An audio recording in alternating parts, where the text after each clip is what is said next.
Hey, God loves you. If you're anything like me, you've probably heard that a million times in your life, and sometimes it actually doesn't really touch my heart anymore. And I think part of the reason for that is because Jesus tells us to love our enemies. Let me explain what I mean.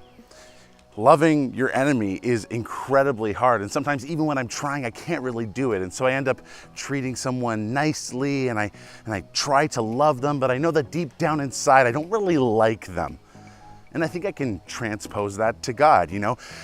God told me a lot of things that I shouldn't do, and I kind of did them. And then he told me a bunch of things that I should do and didn't really do those.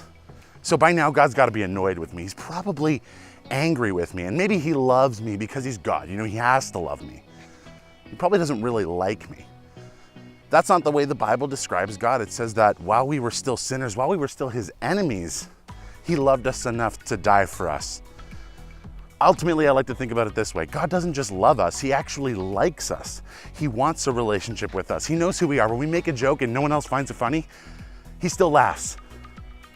I don't know why, but for some reason, thinking about God liking me actually touches my heart a lot more than thinking about God loving me. So what about you? How does it touch your heart to think that God doesn't just love you, he actually likes you?